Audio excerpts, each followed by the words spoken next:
Tom, you got into corporate bookmaking, you moved to Melbourne, you started the online business. Tell us that story.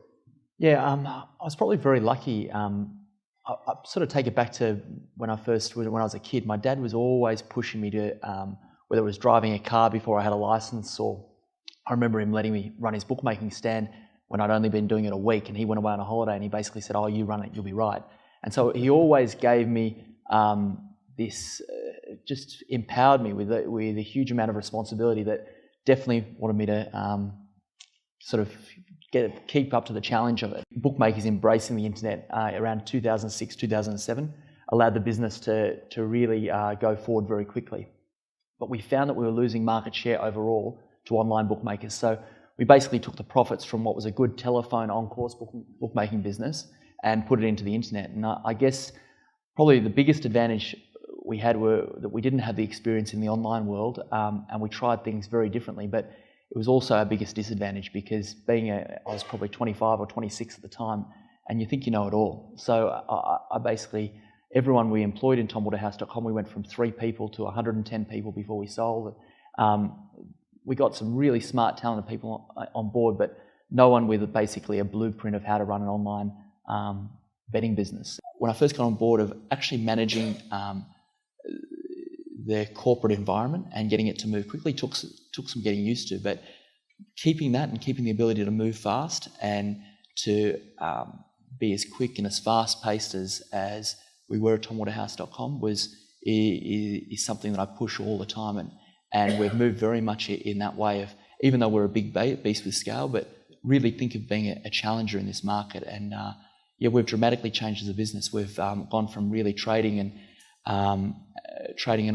operations type focused wagering background to we've gone from 38 people in IT and product to now about 170, and we're very much focused on customer experience, innovation, product development, and really we can release daily new stuff to the customer, but we release in a fortnightly cycle to keep in line with Apple. And how are you looking at the customer? How are you understanding what it is that they want? So we have a whole variety of things. We use voice of the customer. We go out and speak to different groups of customers. We do online surveys.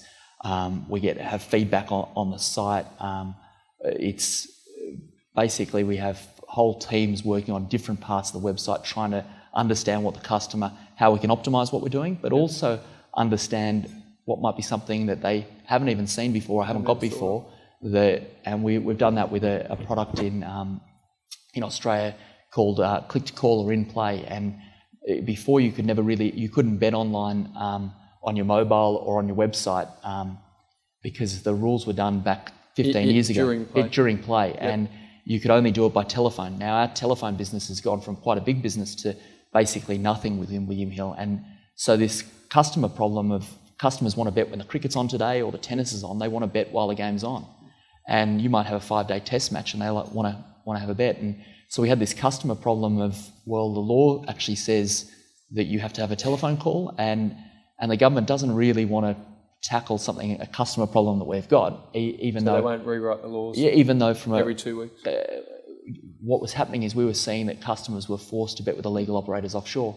So what we did is our innovation unit thought, well, how can we tackle this problem that, first of all, brings customers where they're protected betting onshore and with legal operators? How do we solve this problem? And what we did is we came up with using a VoIP technology, which is a telephone call but allows customers to seem as though they're betting through their mobile, as though they were placing a bet over the internet and over their website. And does it go to a call centre?